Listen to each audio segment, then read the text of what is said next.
বিসমিল্লাহির রহমানির রহিম। দেখেন, আজকে আমি একটা অঙ্ক করব যেটা হচ্ছে NGO, non profit organization. Non profit অর্গানাইজেশনের আপনার কি করতে বলবে? Prepare receive and payment account করতে বলবে, যেটা মূলত আমাদের প্রশ্নে দেওয়া থাকে। সেই রিসিভ অ্যান্ড পেমেন্ট অ্যাকাউন্টটা আমাদের আজকের অঙ্কে করতে বলতেছে। তো আমরা রিসিভ অ্যান্ড পেমেন্ট অ্যাকাউন্টটা করব। তো রিসিভ অ্যান্ড পেমেন্ট অ্যাকাউন্টে কি বলছে সেই অঙ্কটা একটু পড়বো। দেখেন, বলছে যে given below in the information receive and payment in জিঙ্গোর club for the year ended 31 December 2021। 2021 সালের একটা রিসিভ অ্যান্ড পেমেন্ট দেওয়া আছে। ক্যাশ ব্যালেন্স দেওয়া আছে ওপেনিং জানুয়ারি 1, 2021 15,000। সাবস্ক্রিপশন দেওয়া আছে 800 টাকা 2020 সালের, 900 টাকা 22 সালের, অ্যান্ড টোটাল সাবস্ক্রিপশন কত? 21,700 টাকা। সেলস অফ ভ্যারাইটিস টিকিট দেওয়া আছে, বিভিন্ন ধরনের টিকিট বিক্রি করছি 10,000, ডোনেশন দিয়েছি 5,000, ডোনেশন হয়েছে 5,000, সেলস অফ ওয়াস্ট পেপার হয়েছে 500 টাকা। এগুলো সব ইনকাম বা রিসিপ্ট গ্রহণ করা হয়েছে। পেমেন্ট পাশে পেমেন্ট করা হয়েছে ফর স্যালারি 6,000, জেনারেল এক্সপেন্স টাকা 1,000, ভ্যারাইটিস এক্সপেন্স টাকা 4,500, নিউজ পেপার টাকা 1,500, মিউনিসিপাল ট্যাক্স 600, চ্যারিটি 3,500, ইনভেস্টমেন্ট 20,000 এবং ইলেকট্রিসিটি চার্জ 1,500 টাকা। আমাদের এখন প্রিপেয়ার করতে হবে একটা রিসিভ অ্যান্ড পেমেন্ট অ্যাকাউন্ট। এলোমেলো দেওয়া রয়েছে, আমাদের গুছিয়ে তৈরি করতে হবে। তো দেখেন, এখানে আমি করে রাখছি, আমি এখান থেকে বলে দিই। দেখেন, জিঙ্গোর club receive and payment account. তো রিসিভ অ্যান্ড পেমেন্ট অ্যাকাউন্ট তৈরি করতেছি আমরা, রিসিভ অ্যান্ড পেমেন্ট অ্যাকাউন্ট। এখানে আমাদের রিসিভ পাশে কি আসবে?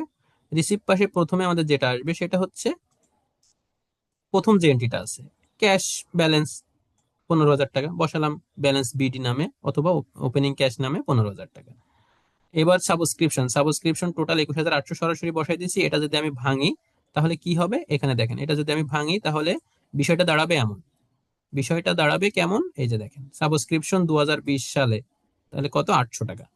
2022 সালে কত? 900 টাকা। 2020 সালে যদি 800 হয়, 2022 সালে যদি 900 হয়, তাহলে আমি যদি 21,700 থেকে এই 800, 800 ছিল 20 সালের, তাহলে 800 ছিল কত সালের? 20 সাল কি? Previous year. Previous year due থাকলে বাদ দিতে হয়, তাহলে বাদ দিই 21,700 থেকে 800 বাদ দিই। বাদ দিলে থাকবে কত? 20,900।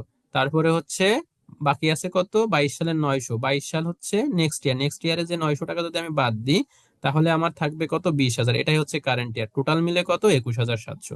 Total subscription 21,700। তাহলে সমন্বয়ে সমন্বয়ে হচ্ছে 800 আর 800 আর 900, আর কারেন্ট ইয়ার হচ্ছে 20,000। মোট মিলে কত? 21,900। দেখেন, সাবস্ক্রিপশন টোটাল 21,900। এই কারণে রিসিভ অ্যান্ড পেমেন্ট অ্যাকাউন্টে 21,900 টাকা সরাসরি বসাই দিয়েছি। এরপরে দেখেন ভ্যারাইটিস টিকিট। এরপর রয়েছে sales of varieties ticket. Sales of varieties ticket আমরা বসালাম 10,000 টাকা। তারপরে হচ্ছে কি? ডোনেশন। ডোনেশন হয়েছে কত? ডোনেশন 5,000 টাকা বসালাম। সেলস অফ ওয়েস্ট পেপার বসালাম 500 টাকা। রিসিভ পাশে রিসিভ পাস যোগ করলে হয়েছে 52,200। মনে রাখবেন, রিসিভ এবং পেমেন্ট পাস দুটোই সমান হবে। যে ব্যবধান থাকবে ওই ব্যবধানটাই হচ্ছে ব্যালেন্স সিডি। আমাদের ব্যালেন্স সিডিটা এখানে দেওয়া নেই, বের করে নিতে হবে। এবার পেমেন্ট পাশে দেখেন রয়েছে স্যালারি। স্যালারি 6,000 বসালাম 6,000। জেনারেল এক্সপেন্স রয়েছে 1,000 বসালাম। ভ্যারাইটিস এক্সপেন্স রয়েছে 4,500। নিউজ পেপার রয়েছে 1500।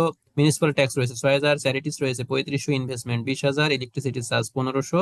এখন দেখেন, টোটাল যোগ করলে হবে কত? আমাদের যোগ করে যেটা হবে সেটা থেকে এই 52,200 বাদ দিতে হবে। 52,200 আমাদের কি করতে হবে? বাদ দিতে হবে। টোটাল যোগ করেন এই পর্যন্ত: 6,000, 1,000, 4,500, 1500, 3500, 20,000, 1500। এই যে কালার করে দিলাম, এই পর্যন্ত যোগ করেন। যোগ করলে দেখেন কত হয়। যোগ করলে যেটা হবে সেখান থেকে 52,200 বাদ দাও। বাদ দিলে ব্যবধান হবে কত? 13,600। এই 13,600 টাকার নাম হচ্ছে ব্যালেন্স সিডি। ব্যালেন্স সিডি বা ক্লোজিং ব্যালেন্স অথবা ব্যালেন্স সিডি। এই 13,600 টাকার নাম। এই হচ্ছে রিসিভ অ্যান্ড পেমেন্ট অ্যাকাউন্ট। ঠিক আছে? এখানে শুধু আপনাদের ঝামেলা হবে কোনটা? এখানে শুধু আপনাদের ঝামেলা হবে যে জিনিসটা, সেটা হচ্ছে আপনাদের ঝামেলা হবে এই সাবস্ক্রিপশন নিয়ে। মনে করেন এই সাবস্ক্রিপশন আমরা এই শখ করেছি, এই শখের এই সাবস্ক্রিপশন 21,700 বসাইছি। এই 21,700টা আমাদের কিভাবে দেওয়া থাকতো পরীক্ষায়, মানে প্রশ্নে? প্রশ্নে আমাদের দেওয়া থাকতো এভাবে, যে current, sorry, previous year, PREVIOUS, previous year রয়েছে কত?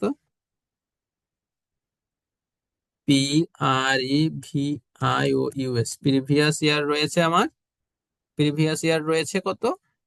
800 টাকা। আচ্ছা, আর হচ্ছে একটু ফাঁকা রেখি। এবার দেখি next year. Next year, next Y E A R, year. Next year রয়েছে আমার কত? নেক্সট ইয়ার রয়েছে আমার 900 টাকা। তাহলে দেখেন আপনার টোটাল সাবস্ক্রিপশন রয়েছে কত, এখানে দেখেন 21,700। এই 21,700-র ভিতরে প্রিভিয়াস রয়েছে 800। তাহলে 21,700-র ভিতরে প্রিভিয়াস রয়েছে 800, তাহলে 21,700-র ভিতরে প্রিভিয়াস রয়েছে 800, প্রিভিয়াস 800। আর হচ্ছে নেক্সট ইয়ার রয়েছে 900, তাহলে কারেন্ট ইয়ার কত? কারেন্ট ইয়ার হচ্ছে এই দুটো বিয়োগ করো, 20,000। এই ঘটনাটা এখানে ঘটতো। এখন টোটাল এই ঘটনাটা আপনাদের এখানে ঘটতো, তাহলে এখানে কারেন্ট ইয়ার হতো কত? 20,000। এখন টোটাল সাবস্ক্রিপশন কত? 20,000। আপনার এখানে দিয়েই দিয়েছে টোটাল সাবস্ক্রিপশন 20,800 আর 900, মোট হচ্ছে 21,700। টোটাল সাবস্ক্রিপশন হচ্ছে 21,700।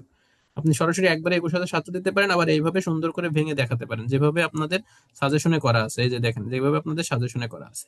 তো এইভাবে না করে আপনি সরাসরি এভাবে দিলেও হবে, আবার এইভাবে ভেঙে দেখা দিলেও হবে। ওকে, তো এই হচ্ছে সাবস্ক্রিপশনের কাজ। তো মাথায় রাখবেন, সাবস্ক্রিপশনটাই হচ্ছে এই অঙ্কের জন্য মেন।